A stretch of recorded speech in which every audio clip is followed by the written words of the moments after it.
there's a big statement now coming in from the UNSC chief as amid rising tensions between India and Pakistan, the United Nations Security Council will be seized of the matter and it could discuss the situation if such a request is made.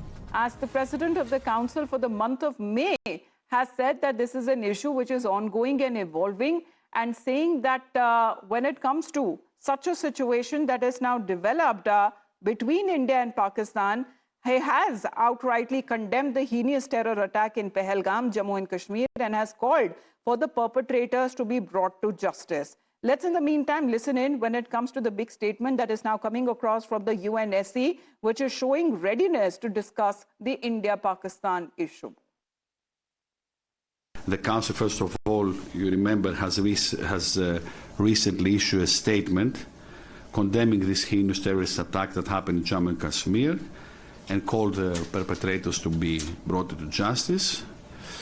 We are listening, of course, we are monitoring closely the situation, and we'll be seized on the matter, of course. This is certain that it will happen.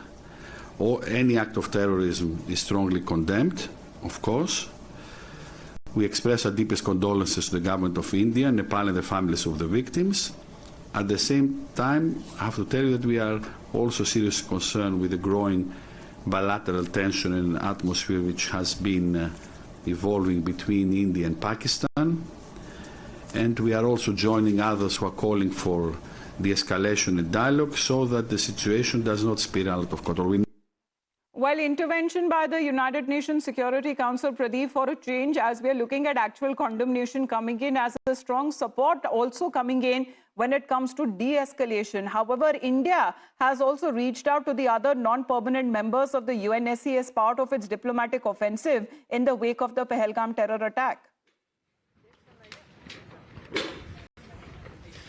Yes, right now the United Nations Security Council, they really want that there should be discussion, there should be dialogue, and they want a de-escalation between the two countries because they do not want any kind of a spillover effect of ongoing tension between the two countries. But the question arises because when they say the perpetrators need to be brought to justice, how come they are going to bring perpetrators to justice when they have already omitted name of Lashkar-e-Toiba proxy, the resistance front, from the United Nations Security Council press release? That's one of the reasons that at times even United Nations Security Council is also losing its credibility because of their biased nature, because they should not have omitted the name of this proxy, because everybody knows it was TRF that was behind the dastardly, cowardly attack on tourists on 22nd of this month, in which more than 28 tourists lost their lives. So you omit their name and then you want the perpetrator to be brought to justice. How come that is really going to happen? This will be the question, because India has made up its mind. The blood of Indians is not cheap. They are going after the fountainhead this time. They are going to dismantle and damage fountainhead that is operating